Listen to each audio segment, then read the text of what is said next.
Hello there, Datastar friends. So, when you are building a Datastar application, you are sending this text to your user browser. What are these strange runes? What secrets do they hold? And how does understanding it will make you a better application developer? This is what I will try to show today. So we have a little whiteboard to help us, and the process by which the very readable code of Datastar is turned into these strange runes is called minification. And I'm sure most of you know about it vaguely, but this video is the occasion to go into the details of what they do. So you see you have some really nice TypeScript, right? Const lol equal blah blah blah, DSP, DSS. We'll get back to it later, but in the Datastar source code, they will be renamed ht.source, UE, and GE. Right? How does that happen? They called something called ESBuild, which will take the Datastar code and first strip away any unnecessary tokens, so any white space, any stuff that's not supposed to be there. We compress it and we strip them away. With JavaScript, it's quite efficient. And then the important stuff that you have to understand is that this operates on the AST. This operates on the abstract syntax tree, so the code is interpreted in the logical tree of operations, you might think. The same way you will look at the Scratch program, so do this, then do this. This token is this variable. And then they rename the tokens on the syntax tree. So it's not just a regex, regular expression, search and replace. It's really a renaming on the abstract syntax tree. This will have two main benefits. The first one is that you get tree shaking. Tree shaking is when the minifier, so it's called the ESBuild in Go. This is the tool they use. I don't know if we have a minifier tool in Python. The most that we can ask is a wrapper around a Go or Rust stuff, but we Python devs will be very happy with that. But most minifiers have tree shaking. What tree shaking does is that when it has put the thing into the abstract syntax tree, it will find dead branches, so branches of the tree that are never accessed, and shake them off, so don't include them in the code that will be minified. So that's what they call tree shaking, and you will find it in the Datastar Discord, mentioned a few times. This is useful, I think, to have more readable code, so that you can put tests, comments. Well, comments will be stripped away, obviously, but you can have branches for special cases, or just for plugin compatibility, for example. And if you decide to minify, for example, just the add, get, and data signals, the tree shaking can remove all the parts of this that connect to other modules of Datastar. This is a very great approach of a great benefit of using a minifier, and you will find a lot more information in this article in the Datastar blog. Yes, you want a build step, where most of the information from this video is. So you also get a map file. map is you have to think of it as the reverse operation, right? So when you find this in the source code, this function was called maybe increment some stuff, like increment counter, and map will go from m to increment counter, right? You will see it at the end of any code. Source mapping, you see here, source mapping URL datastar.js.map. This way, when you have you open your DevTools with Datastar and you have an error, you don't have an error with E in function M in module R. You have something that is readable because DevTools are able to interpret, to use map to interpret the minified code to you. So it's really, think of it like the reverse operation, and this reverse operation in most browsers is done by the browser JavaScript engine V8. Right, I'm dropping some names here and there. And this thing here actually is not a minification stuff. It's a regex trick so that Datastar doesn't read itself when parsing the DOM, from what I understood. So writing some string and using it to escape, but writing it at runtime so that it doesn't exist in the source code itself. I thought it was part of the minification. I dug deeper, it is not, but I always want to mention it so that one day Ben can add it to a t-shirt, drop a comment to support the cause and put more stuff in the shop, right? So minification is the process of turning a string into a smaller string, turning a token, right, if you understood the bit about the AST, into a smaller token in memory. Minification is M. But minification is not compression. And although we have different algorithms for modification, the most common for compression, the most common one is also the one that minification will use. And it's called the Huffman encoding. I won't go into the details, you go to the Wikipedia page and read about Huffman encoding. Most of you know, you just sort tokens by the frequency by which they appear, and the more frequency you put, the less amount to write on it. It's a very good exercise. You can go on Code Wars to practice coding Huffman encoder. Very simple, very good exercise. The basic stuff, and this is what JZip does, and is the widest, the most widely supported format for compression, both by most browsers. The thing is, most browsers also can do Brotli compression and Z-standard compression, right? Brotli is opinionated. They don't do dumb Huffman encoding. They say, well, this is a language called HTML. We are expecting to find a lot of the same stuff, like body, header, encoding, div, this sort of stuff. So we'll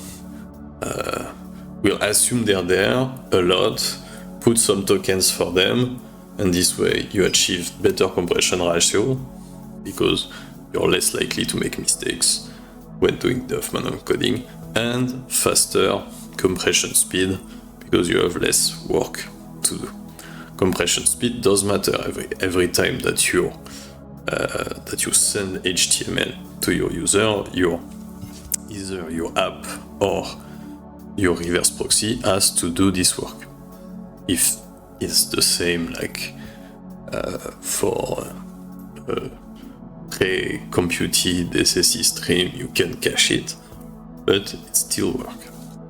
And the more that you are going to crank up the compression, the more work it's gonna be. And the more work you do on the server, the less users you have to you can serve, and the more work you do on the browser, the faster your battery goes down.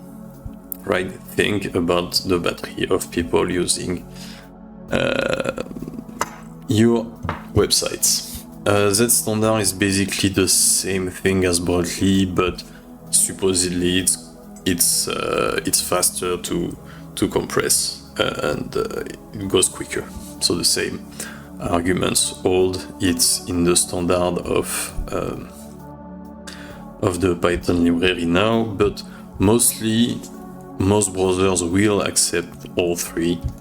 I mean, Edge, Firefox, Arc, and Chrome will accept the three of them by a header called accept encoding, they will tell you. And you respond with content encoding and what you chose to use for compression. Here is a fun question. Do you think minified code, so minified Datastar, compresses better or worse?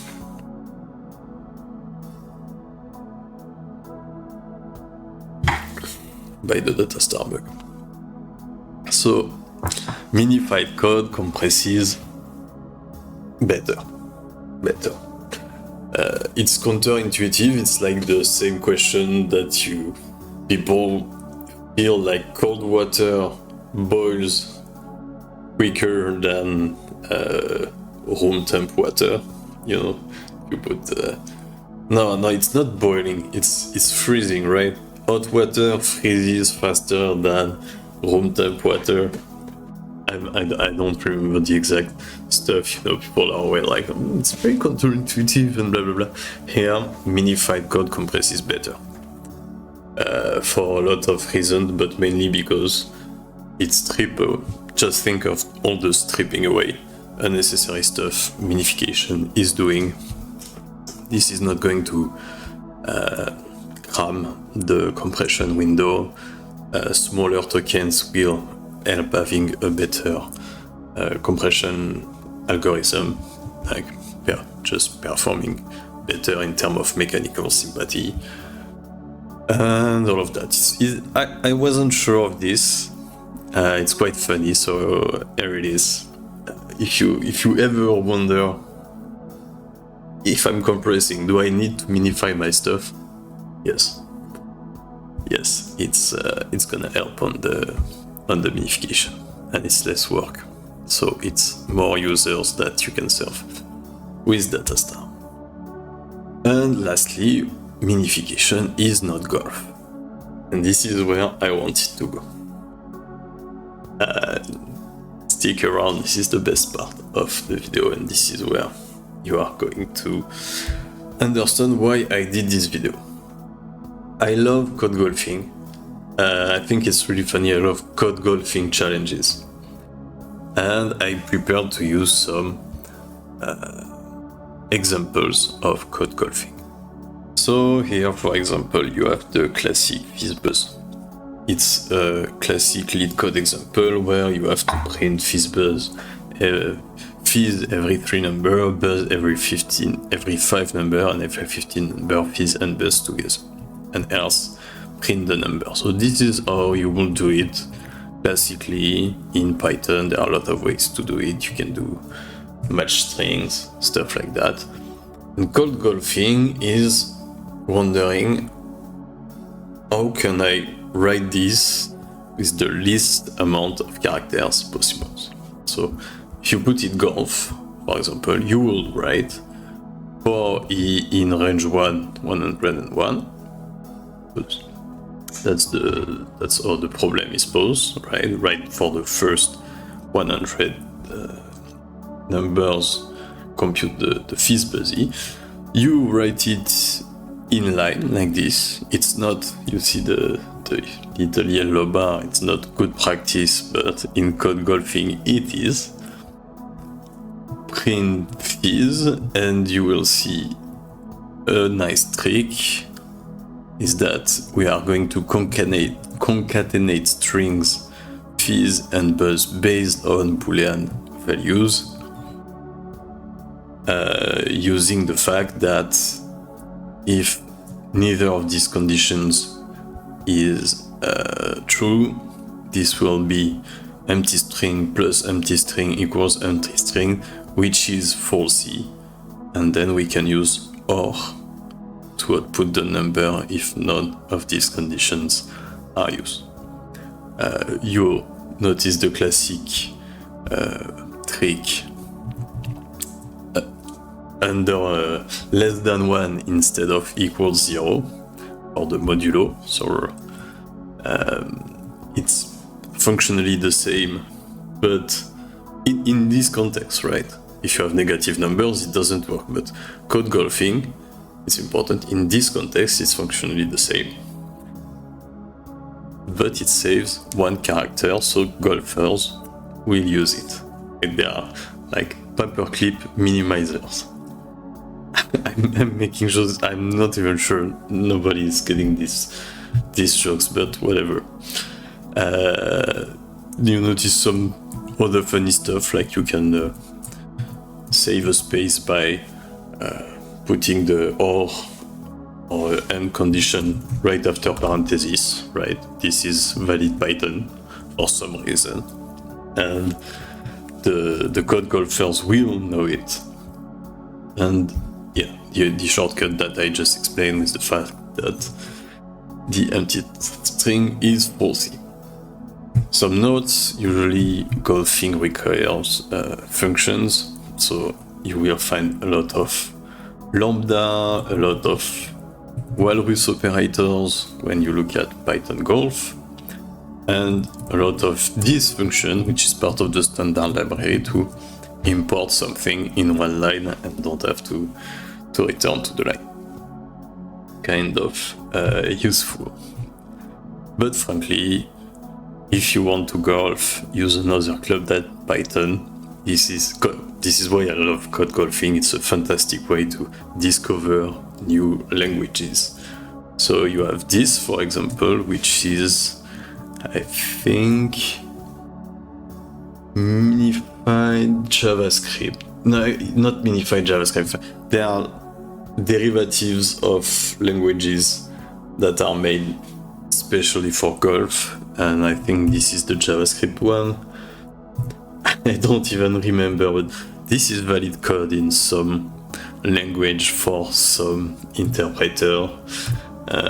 This is the Clojure one, I think. I put it here for my Clojure friends.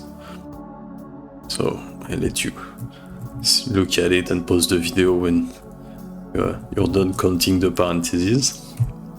This is the brainfuck one. A classic. Brainfuck is like always in every golf ever. This is a funny language, for example. I think it's Australian script. Good day, mate. I reckon X is a walkabout from to 100.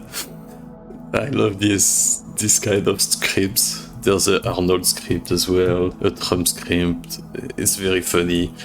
And this is all valid code in some interpreter that does very fancy stuff, which are sometimes very useful to code golf. So shout out, I wanted to make a video to talk a bit about code golf, and I'll tell you why at the end of the video, but mostly because I love it. Right. Back to business. So to me, I like code golf because it's about doing the dumbest, smartest thing, right? You have to think of the smartest way to achieve your goal and then do it in the dumbest way possible. Don't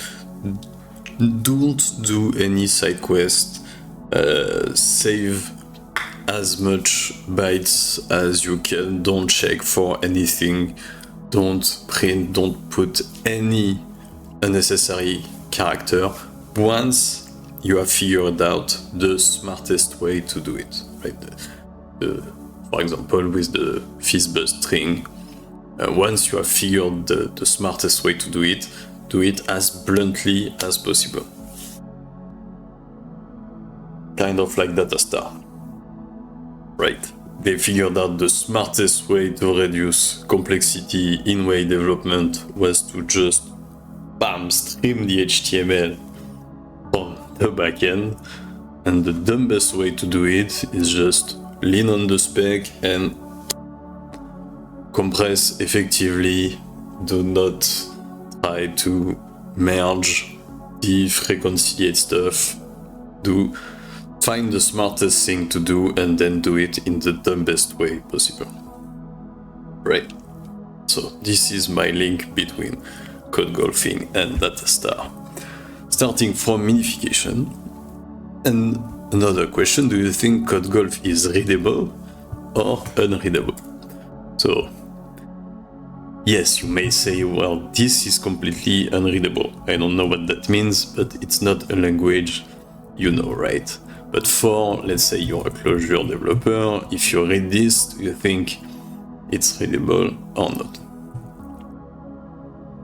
I do think that code golf is very readable, despite lacking proper, spacing, despite lacking comments or whatever.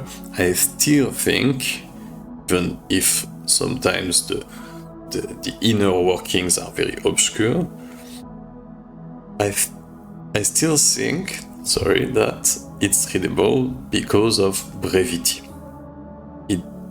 Because code golfing is about writing the shortest code possible. If you usually have one line that you can stare at for a good 10 minutes until you get it, till you grasp it fully. And I like with Datastar that the same thing is happening. The code base is sufficiently small that you can take a good look at it, right, and grasp it in its entirety, which you cannot ever do with React or stuff like that. Look at this, the engine, it's just going to be these 4 files, and it's not even that long, and piece by piece you can, by virtue of brevity, virtue of concision, understand it. So try to make your code short, because it will be readable. And golf is a good proof of that, right? I drew this, a line between verbose code and obfuscated code. So verbose code is going to be fizzbuzz Enterprise Edition, overly complicated code with failsafe, with comment and stuff like that. Obfuscated is what you are going to find in your only ransomware, using all sort of ASCII manipulation stuff to hide itself from antivirus software. So I go from verbose to explicit, which is really trying to detail everything that it's doing with long variables and function, and trying to add as much variables and functions necessary to make it very clear what everything is. Then you have idiomatic code, the ideal middle ground, where things are just the way they're supposed to work in the language. If you're doing code that most of what you're doing is not new, right? And I have trouble defining idiomatic, but I'm sure you see what I mean. You have minified code, and trying to place golfed code, well, it's not going to be verbose, obviously. But it's not obfuscated, because it will still be understandable and readable if you look at it hard enough, because it's short, right? By virtue of being short. It's not minified per se, because you have a different way of doing things than just what the idiomatic 2 minified version would have done. So it's kind of hard to place golf code, right? I feel like it's living on the edge of this. Finally, let's end up with the principles of code golf and why I talk about code golfing. Because it will make you a better web developer. In code golf, every byte counts. It's kind of like a score. The lower the better. In web development, it's the same. You have to keep your package low so that pages come faster, so that you waste less energy, so that your code base is also simpler. You have the you ain't gonna need it principle, right? Don't write stuff that you aren't going to need. And Datastar does that very well, I think. And in your web application, you have a lot of times you're not going to need this or that, because you can just do your view as a function of the state, and you aren't gonna need this piece of JavaScript to accommodate for different use cases, because those use cases, they won't happen if you design right. So this is also a takeaway. You have knowledge of your language, and you have knowledge of your of how Datastar works. And this is very important to know the internals, right? How do you use Datastar? How do you use your language to get to the lowest amount of bytes in your code golf? Then you have imagination, which is trying to find the elegant solution that will do the work as simply as possible. You are trying to think about how can I do a data table, but that I can filter, and I can also see what other people are viewing based on their filters. And you have to understand how you can make it simple and happening in the backend. But because Datastar gives you control of the backend, you can express this imagination. So that's another common point. And you have curiosity, which is, I think, underrated in what Datastar can give you. In that code golf, you have curiosity for other languages, how they do stuff. And I would never have thought to read an article about build steps from TypeScript to JS in Go. And there I am making a video about it. So join the Datastar Discord, right, to exchange on these subjects, because that's the most cool part about people there. They're curious and they're willing to learn, and they're exchanging ideas. And finally, why am I talking about code golf? I was in vacation last week. Yes, vacation again, sorry to be French. Excuse my French, like they say. So please remember, and I learned how to golf. I took a 1 week lesson how to golf, and I improved greatly. And stay curious and try to improve your craft at your own step. I'm not going to be a pro golfer. I'm not a pro developer, right? But I'm still enjoying the journey. And the best part about Datastar is not all of this. It is about the amount of grass that you are going to touch, because you are going to spend so much less time in doing web development. That's the beauty of it. Thank you people for staying with me until the end of this video. It's always a pleasure making these. And